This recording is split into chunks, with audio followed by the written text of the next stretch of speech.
എല്ലാവർക്കും നമസ്കാരം. നമ്മൾ ഇന്ന് അശോകമരത്തെ പറ്റിയും അവയുടെ ഗുണങ്ങളെ പറ്റിയുമൊക്കെയാണ് നോക്കുന്നത്. ഇന്ത്യയിലുടനീളം കണ്ടുവരുന്ന ഒരു നിത്യഹരിത വൃക്ഷമാണ് അശോകം. ഇന്ത്യയെ കൂടാതെ ശ്രീലങ്ക, ബർമ്മ എന്നീ രാജ്യങ്ങളിലും ധാരാളമായി കണ്ടുവരുന്ന ഒരു നിത്യഹരിത പൂമരമാണ് അശോകം.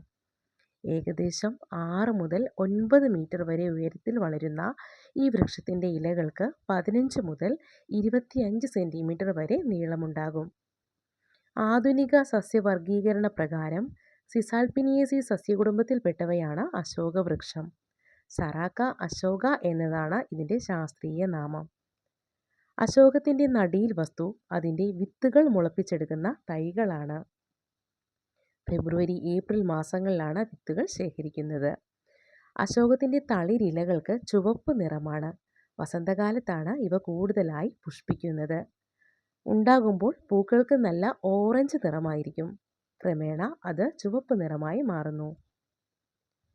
ശോകനാശം, അപശോകം, വിശോകം എന്നീ പേരുകളിലും അശോകം അറിയപ്പെടുന്നു. ഗൗതമബുദ്ധൻ ജനിച്ചതും ജൈനമത സ്ഥാപകനായ വർദ്ധമാന മഹാവീരൻ നിർവ്വാണം പ്രാപിച്ചതും രാമായണത്തിൽ ഹനുമാൻ സീതയെ കണ്ടതും അശോകമരച്ചുവട്ടിലാണെന്ന് വിശ്വസിച്ചു വരുന്നു.